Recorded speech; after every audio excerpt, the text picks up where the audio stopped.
sholat fardu maghrib berjamaah di masjid ini.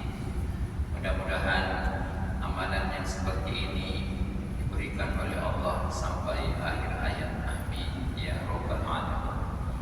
Kemudian ucapan salawat dan salam kepada Nabi sallallahu alaihi wasallam. Allahumma shalli ala sayyidina Muhammad wa ala ali sayyidina Muhammad. Barisan pengurus masjid negeri Sabah, Tuan Imam, Tuan Bilang, Datuk-datuk, Datin-datin, Tuan-tuan, Puan-puan, hadirin wal hadirat, muslimin dan muslimat. Insyaallah dengan izin Allah kita akan teruskan membaca hadis yang ke 76 ya 77 yang berkait dengan zakat ya. Di mana dalam hadis yang lalu kita telah bacakan bahwa Nabi Shallallahu Alaihi Wasallam mengutus Muaz bin Jabal pergi ke negeri Yaman. Jadi maknanya negeri Yaman ini pergi Muaz sebagai wakil Nabi Shallallahu Alaihi Wasallam. Maka Nabi bersabda kepada Muaz, engkau wahai Muaz, nanti sampai di sana kau akan mendapat kaum di antara mereka yaitu golongan ahli kitab. Ahli kitab ini belum lagi tercemar, ya. Mereka masih meyakini kitab yang sebenar. Apa yang dibilangkan Nabi kepada Muaz, kemudian apabila engkau menemui mereka, maka suruhkanlah supaya mereka mengucap 2 kalimat syahadat, yakni bersaksi bahwa Tuhan yang sebenar yang disembah dan Nabi Muhammad Sallallahu Alaihi Wasallam sebagai Nabi dan Rasul. Selepas itu kan sabda Nabi, kalau mereka sudah mengucapkan itu, maka sampaikanlah kepada mereka bahwa Allah supaya kabarkan kepada mereka bahwa Allah Subhanahu wa taala telah memerintahkan sembahyang 5 waktu. Dan jika mereka telah mematuhi itu, sampaikan juga kepada mereka bahwa Allah telah perlukan yaitu zakat. Zakat ini adalah harta yang diambil daripada orang yang kaya untuk diberikan kepada orang yang miskin dengan kadar tiap-tiap 1.000 Rm25. Artinya dia punya zakat 2,5% daripada harta yang ada. Jadi kalau 1.000 Rm25, kalau 10.000 kalikanlah, kalau 100.000 kali 25. Itulah namanya zakat, dan yang diberikan kepada orang yang tertentu. Adapun sedekah, sedekah ini tuan-tuan orangnya tidak ada ditentukan. Asal istilahnya kita nak bersedekah boleh, dengan siapapun boleh. Kita bergerak misalnya hati nak bersedekah boleh. Dan bersedekah ini berapa boleh. 1 ringgit kah, 10 ringgit kah, 100 ringgit boleh, bila-bila saja. Tetapi yang namanya istilahnya zakat, dia duitnya tertentu, telah ditentukan. Umpamanya saya punya duit adalah 30.000 kali 25, maknanya 750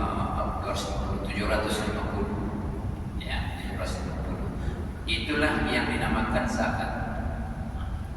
Sebab saya cakap begini nih, saya pernah dengar, saya tidak lagi mengeluarkan zakat sebab katanya sedekah saya sudah banyak. Dan kalau dikira-kira sedekah saya melebihi lagi, berganda-ganda daripada patutnya zakat yang saya keluarkan. Ini tidak zakat, tuan-tuan. Zakat itu ada amount tertentu dan kepada orang yang tertentu saja.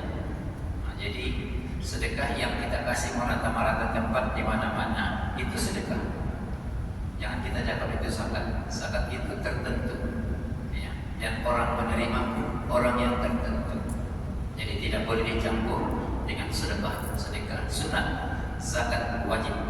Jadi kalau ada orang membuat sedekah tetapi dia tidak boleh zakat, nah ini terbalik. Ya, ini namanya terbalik. Yang sunat dia buat, yang wajib dia tinggalkan. Tidak tahulah kalau ada kita jumpa orang sembahyang sunat saja, sudah sembahyang sunat dia pulang. Kenapa kau pulang? Sembahyang sunat saja aku, katanya. Ya, ini sudah soft ini. Ya, bagus bawa dia ke hospital. Ya, begitulah tuan-tuan, pahaman sebetulnya adalah sangat salah. Kemudian diberitahu lagi Nabi kepada Muaz, jika mereka telah mematuhi seruan itu, mereka sudah sembahyang, mereka sudah keluarkan zakat, maka usahakanlah waktu mengambil zakat itu jangan engkau mengambil harta yang mereka sangat bernilai, yang orang sangat suka. Karena kata Nabi peringatkan ini Muaz, jikalau istilahnya engkau buat demikian, maknanya engkau telah berlaku zalim. Engkau telah berlaku zalim dan engkau tidak akan ditimpa bencana. Sebab doa orang yang teraniaya karena ia adalah dizalimi, doanya makbul. Tidak ada satupun yang dapat menghalangi daripada dimakbulkan oleh Allah doa orang yang zalim. Jadi diberitahu oleh Nabi kepada Muaz, nanti kalau orang-orang pernah mengeluarkan hartanya, jangan kau ambil yang cantik-cantik, asal sekedar saja. Artinya jangan yang cacat, jangan yang kurus, tapi jangan kau ambil yang cantik. Sebab kalau yang kau ambil dan cantik nanti punya harta itu dia suka itu, dia sayang, biarlah dengan dia, tapi asal dia keluarkan harta. Nah inilah tuan-tuan yang telah diberitahu wasiat kepada Muaz bin Jabal, supaya istilahnya dia nanti akan menunaikan ataupun menggesa orang-orang yang di Yaman ini bukan saja sembahyang, tetapi supaya mengeluarkan zakat. Jadi kita ini pun Tuhan, kita alhamdulillah sudah sembahyang 5 waktu. Kita tengok diri kita ini sudah mengeluarkan zakat kan? Kalau tidak mampu tidak apa, itu tidak masalah. Tapi walaupun tidak mampu, ada yang boleh kita mampu zakat, yaitu zakat fitrah. Itu kalau tidak mampu juga katanya, saya tahu lagi lah. Ya, tahun ini yang 7.50 saja banyak. Ya, untuk pengetahuan kita tuan-tuan, ambil zakat pernah bercerita dengan saya. Datang orang kepada dia, saya mau resit 2. Berapa orang? Untuk 1 orang. Sebab apa? Sebab yang kurasa beras yang dimakan terlalu murah, karena 7.50. Ini baru racun, tuan-tuan. Ya, jangan kita cakap berapa? 7.50. Alhamdulillah murah betul katanya. Padahal dia makan beras mati. Ya, patutnya kita buat begitu. Ada seorang hamba Allah, dia cakap sama saya, ini tahun saya berzakat, saya ambil 3 resit untuk 1 orang. Begitu tuan-tuan, biar lebih asal dengan kurang. Kenapa? Sebab aku kira katanya makanan beras yang aku makan harganya begitulah untuk 3 resit 20 ringgit lebih. Ini cantik tuan-tuan ya. Jangan kita kasih sudah keluar zakat, sudah berapa? 20 sen. Mana boleh 20 sen? Aku sangat dulu punya orang memang 20 sen itu kan. 20 sen apa yang dapat? Gula-gula saya itu bos bilang. Ya, itu namanya hela. Kita takut nanti kalau kita berhela, maka Allah akan tarik nikmat yang diberikan kepada kita. Daripada hadis ini, kita tengok kesimpulannya bahwa masyarakat Islam hendaklah menerangkan lebih dahulu perkara yang asas. Kalau umpamanya kita nak menerangkan sesuatu kepada orang yang belum paham Islam, asasnya dulu diterangkan, yaitu mengucap dua kalimat syahadat. Kita ajak dulu dia, asyhadu an la ilaha illallah wa asyhadu anna muhammadar rasulullah. Kita kasih tahu artinya bahwa tiada Tuhan yang disembah kecuali Allah. Itu namanya Islam.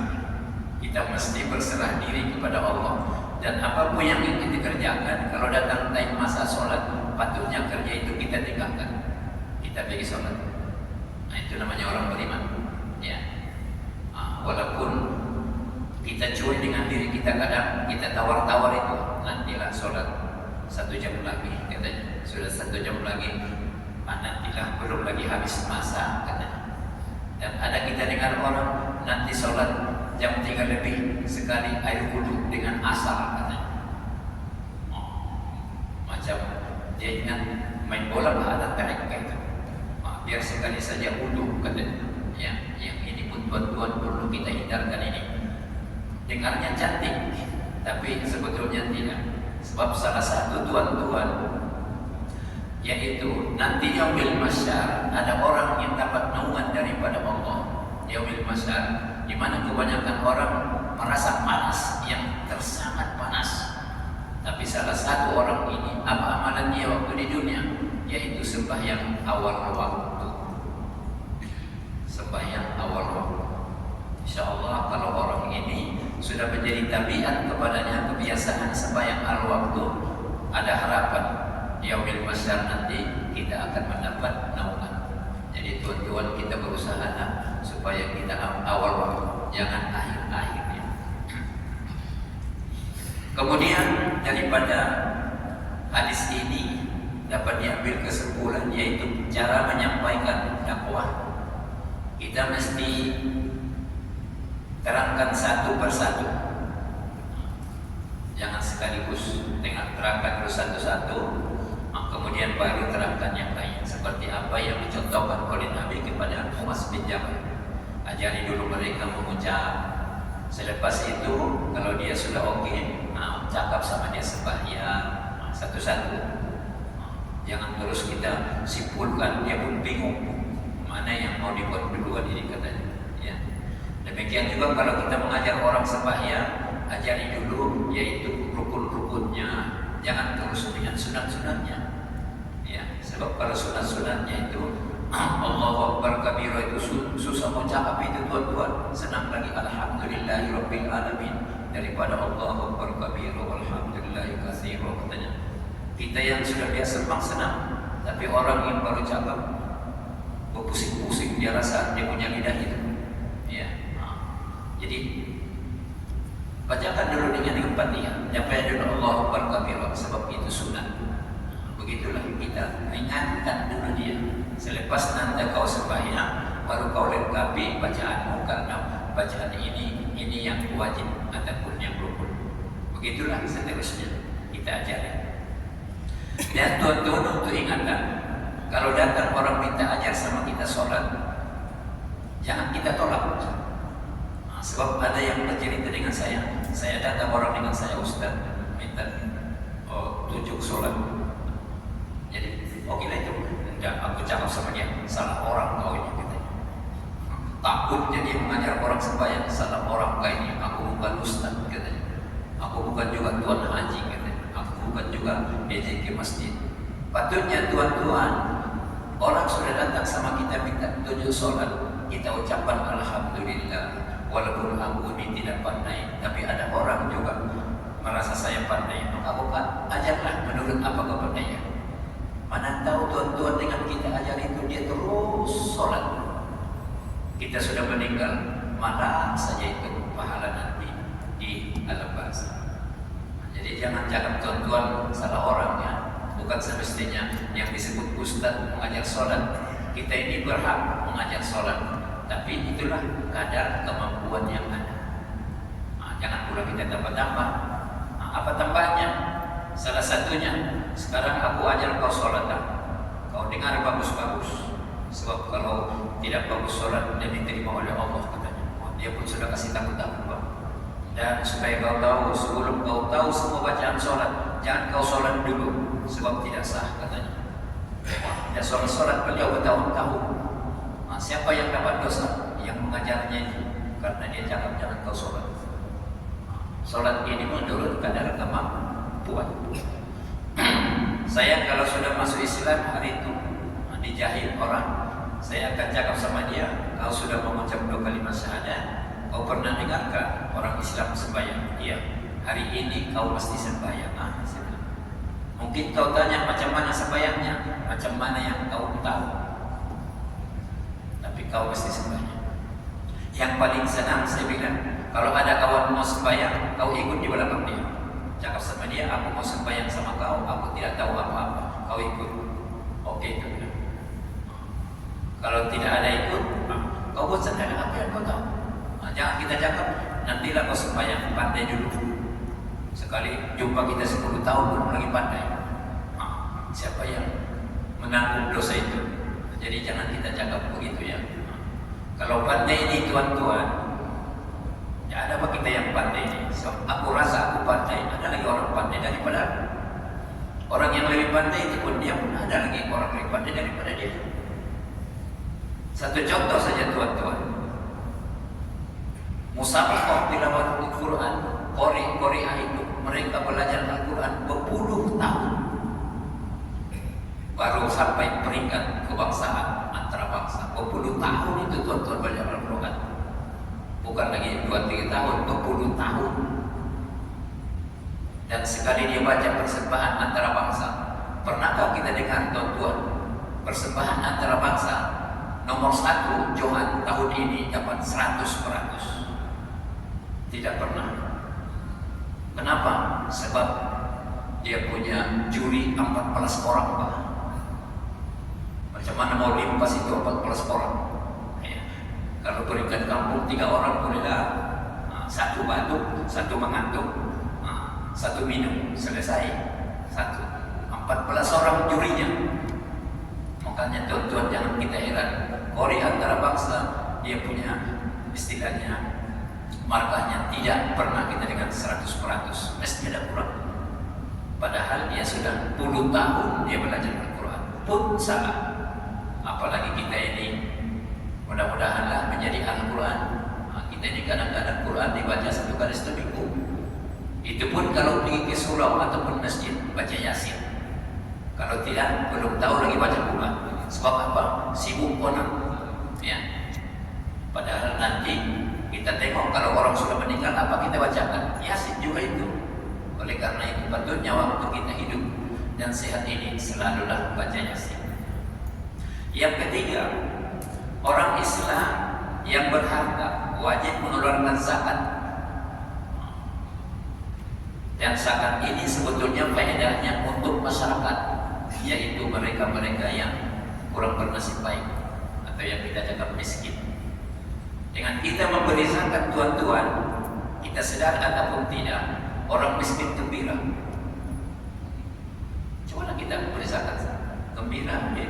Terima kasih Tuhan, mudah-mudahan Tuhan sehat-sehat, bertambah rezeki, katanya. Cobalah kita tidak mengeluarkan zakat ataupun kelikut, tidak mendorong orang miskin. Assalamualaikum Tuhan, minta makan. Kau ingat senang ini mencari makan. Kau dia memang tidak ada rezeki. Kau tengok aku siang malam ini berhabis cari harta, katanya. Apa dia cakap? Mudah-mudahan kau mati cepat, katanya. Dia doakan ya. Itulah gunanya keluar zakat.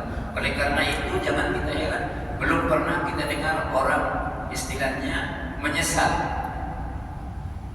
aku miskin sudah. Kenapa? Sebab keluar zakat tiap tahun, belum pernah. Ya, jadi orang yang mengeluarkan zakat tidak pernah kita dengar dia cakap dengan mengeluarkan zakat ini saya miskin, tidak. Tapi yang tidak mengeluarkan zakat, ada kita dapat ya. Ini Allah punya apa ini? Kenapa? Sebab aku tidak mengeluarkan zakat. Jadi supaya Tuhan jangan lupa kita keluar zakat.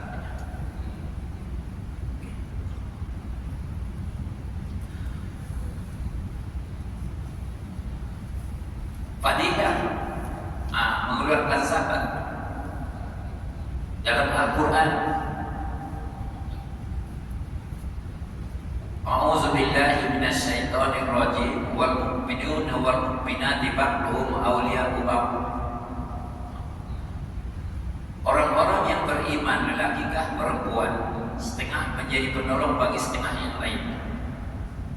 Jadi kalau kita mengeluarkan zakat, maknanya kita menolong orang yang jahil.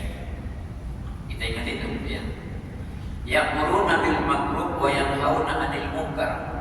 Dan mereka berbuat kebaikan, menyuruh supaya dibuat baik dan melarang apa-apa maksiat. Wa yuqimuna shalah wa yu'tuna zakah. Dan mereka mendirikan salat dan mengeluarkan zakat. Jadi zakat ini dia selalu bergandengan dengan salat. Sudah sembahyang, sudah zakat belum? Dan kami itu bukan salat zakat. Salat zakat. Kita tengoklah di mana-mana Al-Quran, kebanyakan. Ya. Wa yuti'una Allah wa Rasuluh, serta taat kepada Allah dan Rasul. Kalau inilah istilahnya sifat seorang ataupun masyarakat, ulaika sayarhamullahu innallaha azizun hakim. Mereka akan diberi rahmat oleh Allah, diberi rahmat. Ya. Dan sesungguhnya Allah Maha Kuasa lagi Maha Bijaksana. Jadi kalau istilahnya seorang itu dia menyuruh kebaikan dan melarang apa yang jahat, dan mendirikan salat dan mengeluarkan zakat, taat kepada Allah dan Rasul, hidup dia akan diberi oleh Allah rahmat. Jadi maknanya kalau kita mau dirahmati oleh Allah hidup kita, bolehnya ambil itu. Buat yang suruh yang baik dan larang yang jahat. Melarang yang jahat ini memang kadang-kadang kita susahkan. Kita takut lah kasih tahu sama dia. Tapi bagaimanapun kalau tak boleh cakap, cukup dalam hati kita benci dengan dia. Ya, karena dia istilahnya berbuat yang jahat. Jadi mudah-mudahan tuan-tuan, tapi jangan lupa salat jangan tinggal. Ya. Sebab kalau kita tengok ini salat, kita tahulah tuan-tuan perasa atau tidak. Ya. Salat hari raya ramai. Tapi tengoklah kalau kebetulan hari raya hari Jumat. Tengok tengah harinya hari Jumat, ramai lagi kayak itu. Tadi ramai, semua ramai, di surau ramai, di masjid ramai. Tapi kalau sudah nanti tengah harinya, pokoknya hari Jumat, surau tidak lagi dipakai Jumat, tinggal masjid. Masjid yang tadi ramai pun juga ramai semua. Padahal belum lagi satu malam. Agak-agak kalau kita tanya orang, bagaimana yang ramai tadi itu sebaik hari raya? Kenapa ada Jumat? Apa dia cakap? Kau paham lah itu Ustaz, ini kan raya kata. Itu yang seronok tu kan. Ini kan raya, bila lagi gitu. Itu kadang-kadang ada orang Assalamualaikum, boleh salam makan, ini kan raya katanya. Dengan raya semua, tiada istilahnya yang dilarang. Pasal hari raya pun. Ya. Bukan begitu merayakannya tuan-tuan. Kita rayakanlah menurut apa yang ada. Jangan kita melanggar batas-batas. Itulah tadi wa yanha 'anil munkar, kau larang, jangan. Tapi bukan senang melarang orang berbuat jahat tuan-tuan. Kadang-kadang kita lagi dicap orang, macam dia juga yang alim, melarang-larang kekona. Macam aku tidak tahu dia pun dulu jahat, begitu jahat lagi katanya. Dulu, sekarang lain. Begitu, jangan. Kalau orang sudah bertaubat, jangan kita ingat-ingat dia dulu. Ya. Kalau kita ingat dia dulu, dia pun kalau ingat kau dulu, kau pun jajal juga Pak. Jangan-janganlah kau lagi jajal sama dia. Tandanya kau ikut dia dulu. Ya. Kita mesti ingat. Muaz telah menceritakan hari itu bahwa kita kalau ada punya sifat-sifat yang jahat, termasuk mengumpat, maka amalan hari ini tersekat di langit yang pertama, tidak jadi di langit yang ketujuh. Itu mestinya itu. Jadi jauhkan perkara-perkara yang tidak baik di dalam hidup kita, karena ditakuti walaupun kita berbuat baik yang lain seperti istilahnya sembahyang dan lain-lainnya, tetapi karena ada sifat-sifat yang jahat, maka tersekatlah amalan kita tidak sampai ke hadirat Allah Subhanahu wa Ta'ala.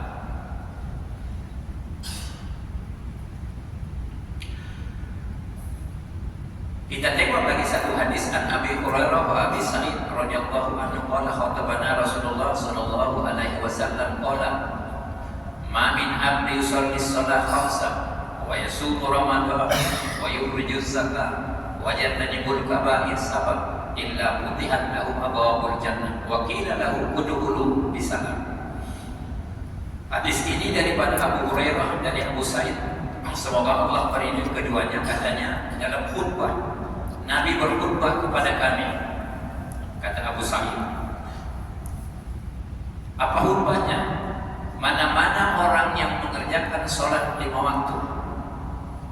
Alhamdulillah kita termasuk sholat 5 waktu. Berpuasa bulan Ramadan. Alhamdulillah kita baru puasa Ramadan. Makanya 1 bulan pas Ramadan. Mengeluarkan zakat. Mudah-mudahan kita sudah mengeluarkan zakat, terutama zakat bulan Ramadan. Sebab kalau tidak dikeluarkan zakat bulan Ramadan, pahala puasa kita tidak sampai ke hadirat Allah. Tapi jangan ingat zakat fitrah saja, ada lagi zakat duit ataupun zakat harta. Kalau kita termasuk yang punya harta, kalau tidak selesai, lepas. Kemudian selepas berzakat menjauhi dosa-dosa besar. Dosa besar ada 7. Kalau umpamanya kita sudah keluarkan zakat, kita jauhi dosa besar. Apa dia? 1 syirik. Jangan kita syirik. Yang kedua, jangan ada ilmu sihir. Yang kedua, jangan membunuh orang. Yang ketiga, jangan makan riba. Yang keempat, jangan makan harta anak yatim.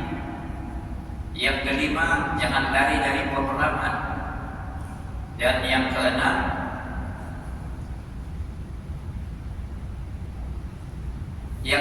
jangan melarikan dari peperangan. Yang kelima, jangan makan harta anak yatim. Dan yang ketujuh, jangan kita menuduh perempuan yang membuat dia istilahnya orang yang jahat, padahal tidak betul. Jadi yang 7 perkara ini tuan-tuan termasuk dosa besar.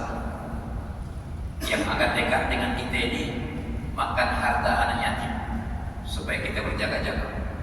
So kita ada tradisi, kalau ada orang meninggal, kita pergi sana baca Yasin 3 malam atau 7 malam. Yang kita khawatir, yang meninggal ini ada anak yatim, artinya anak yatim ini belum balik. Dan minum makan yang diberikan oleh istri orang yang meninggal ini adalah duit dari peninggalan suaminya. Itu sama. Kalau duit dari istrinya tak apa. Kalau kita tanya dari mana kau kasih makan minum orang yang datang baca Yasin ini? Dari mana lagi peninggalan suami pula? Aku ambil di bank, katanya. Ambil di bank. Maknanya tuan-tuan, hakikatnya kita sedang memakan harta anak yatim. Supaya kita berjaga-jaga itu. Sedang memakan harta anak yatim. Dan dalam hadis, siapa yang memakan harta anak yatim seolah-olah memasukkan bara api neraka di perut, dan dia termasuk dosa besar. Jadi supaya kita berjaga-jaga. Sebab memang kita tidak elakkan ini. Ada orang meninggal, kita pergi baca Yasin 1 malam kan, 3 malam kan, apa berapa malam kan. Jadi kalau artinya ada yang seperti itu, jangan tidak pergi juga, tapi waktu makan tak payah makan. Biar orang lain terasa, kenapa kau tak makan? Ada kau paham kah? Ada anak yatim itu di sini. Jangan-jangan yang kita makan ini harta anak yatim. Jangan makan, boleh, tidak masalah itu. Satu cara. Atau kita langsung tanya, istilahnya istri yang meninggal itu, minta maaf, kakak beliau yang kau kasih makan minum ini harta dari mana kau dapat? Saya punya duit, katanya. Selamat bilang, tidak masalah. Ini tuan-tuan, kita takutlah. Kita sebetulnya kita telah istilahnya dihidangkan dengan hidangan harta anak yatim. Nauzubillah min dzalik.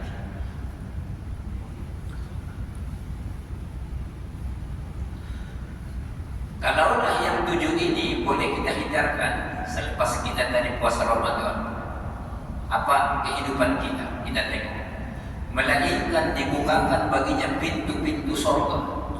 Jadi nanti yaumil masa, orang yang hidupnya ini dia sudah istilahnya sembahyang, kemudian sudah berzakat, dia sudah puasa Ramadan, dia hindarkan dosa-dosa besar yang 7. Nanti yaumil masa dibuka kepadanya surga. Dibuka, tuan-tuan, terbuka pintu surga. Macam Nabi waktu Mi'raj. Assalamualaikum, kata Jibril. Siapa kita? Saya Jibril. Bersama siapa kita? Saya bersama Nabi Muhammad SAW. Begitu mereka dengar nama Nabi kita, terbuka itu pintu langit pertama. Nah, ini pun tuan-tuan rupanya diambil masa nanti ada yang terbuka pintu surga. Serta dikatakan kepada orang yang hidup di dunia begini, apa dibilangkan? Dipersilakan masuk dengan selamat sejahtera ke dalam surga. Nah, inilah tuan-tuan, kalau kita mau nanti senang di hari akhirat, jangan kita lupa, yaitu tajuk kita ini sebetulnya zakat. Jadi walaupun kita sudah sembahyang, tapi zakat belum clear. Nah, jangan pura-pura clear, ya. Sebab ini belum ada penilaian kita ini, belum ada elemen untuk menengok akaun kita, tidak ada. Ini kesadaran sendiri. Kalau sedar, kalau tidak sedar, nauzubillah. Takut tuan-tuan nanti yaumil masa